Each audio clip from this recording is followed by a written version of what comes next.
Rahim.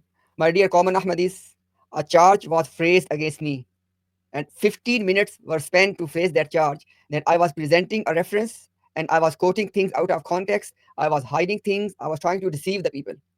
In that live stream, I said, look, give me the time to address your allegations. And I was not given any time whatsoever. So this live stream will open up your eyes, O common Ahmadis, that why is it the case that they were not giving me the time to respond to the allegation? Because all of what I have said in this live stream, inshallah, I would have said in a summary in their presence as well. And secondly, you know all of that.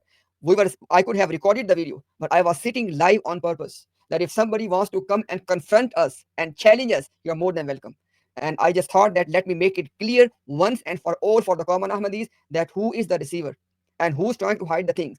I will request all the common Ahmadis, if we have spent time to put all of this together just to address the charge they have phrased against me, they have framed against me, I request to you, at least watch our response as well. Isn't that fair? Isn't that just that you listen to the allegation and I played the whole video in which they have framed those charges against me.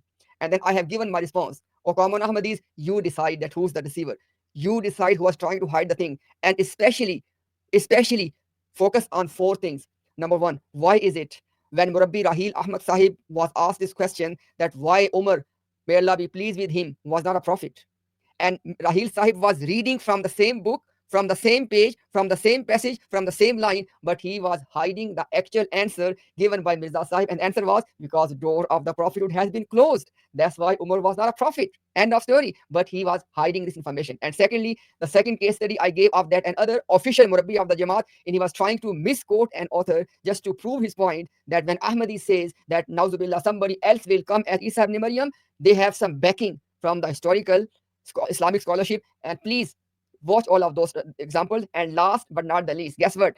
I have given you with evidence that on 15th of April, when Mirza Ghulam Ahmad Qadiani was addressing the question that why women cannot be a prophetess, he said two things. One is published by the Jamaat in Malfuzat, and one they have not published. Why? Why have you not published the complete answer of Mirza Ghulam Ahmad Qadiani? Basically, the whole thing is who is the last and final prophet. Don't forget the words of the Razi when he was quote unquote exposing me, and he ended up by concluding. He concluded by saying, he said that there was in this ummah one prophet had to come, and that's Mirza Ghulam Qadiani. This is exactly what we're trying to expose. This is exactly what we're trying to tell the people that that's the whole game. There's no such thing as prophethood is continued. That's the actual game. Oh, common Ahmadis, wake up before it's too late. Watch the evidence from our side and then decide who is a deceiver and who was actually presenting everything in the context. Thank you very much.